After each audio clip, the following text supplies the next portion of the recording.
Pranam Swamiji, Tanuka. I think you just answered most Good. of the question. So my question was about practicing Vairagya, detachment. It's something I've been thinking about for a long time and trying to understand. And a few Sundays back, you gave a very beautiful suggestion of practicing Vairagya by looking at everything as divine play of the divine. I think that was really powerful. Thank you very much for that. So my question today was about, is there a non-dual way of understanding the practice of Vairagya?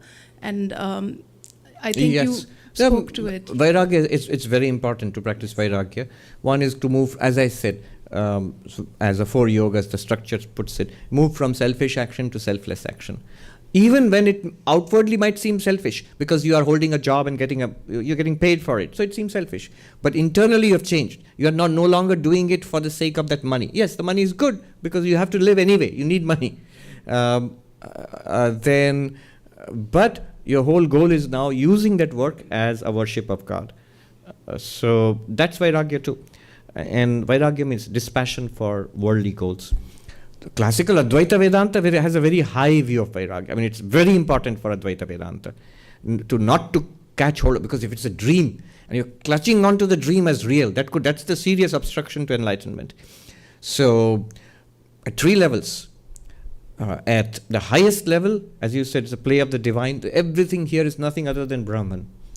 Isha Upanishad speaks to that. Isha vasyam idam sarvam yatkincha jagatyam jagat. Cover everything here by the Lord, by Brahman, that everything is this one divinity. What do you mean cover? Shankaracharya explains. Cover means to uncover. It's already there. What do you mean uncover? He says uncover means to discover. In his commentary he says. How do you discover? And he gives some examples. So basically by the Vedantic method of inquiry, who am I? So that you discover. But you discover the reality here is divine. And the Upanishad says, Tena tyaktena bhunjita. By that renunciation. So this is renunciation. One renunciation is actually give up everything and run away to a forest or a monastery or something. The other one is you see everything as Brahman. So as the Atman itself.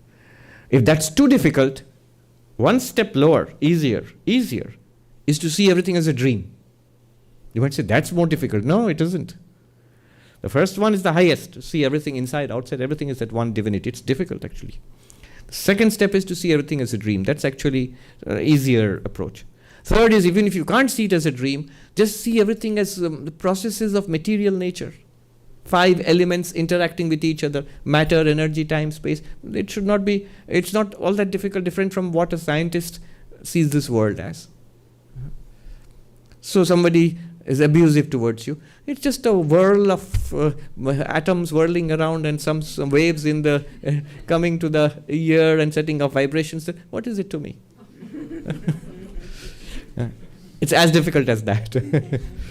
All right.